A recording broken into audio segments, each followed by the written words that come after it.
Good evening, Dr. Johnson. My name is Jasmine Taylor, and I choose the topic of raising a family in the suburbs, raising versus raising a family in the city. Being a product of the suburbs, I know that there are way more positive outcomes to living in a small town versus living in a big town. For example, raising a family in a small town can have a good effect on the health of your children.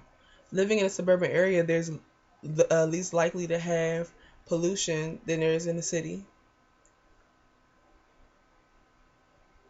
Three main reasons why you should choose to live in a small town over a big city are education purposes, safety reasons, and humble upbringings. Children often learn better in a smaller classroom setting, which you often come across when living in a small town.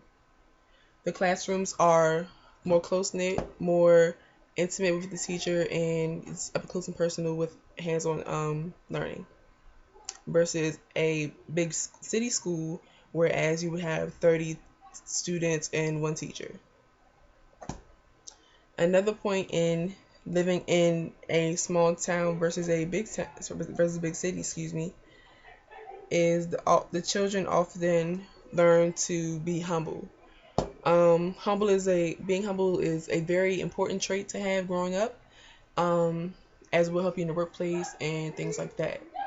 So living in a smaller town, you're not used to being in a city life. So when you visit places like Washington D.C., New York City, Sacramento, San Francisco, you're excited to see like the White House and stuff like that. So city kids, they don't often get that experience, because they live there every day and it's so busy around there. They're not used to just having peace and quiet. Um, and my last point is safety hazards basically, because living in the city, there's always a bunch of cars going across the street. It's a lot of hustle and bustle.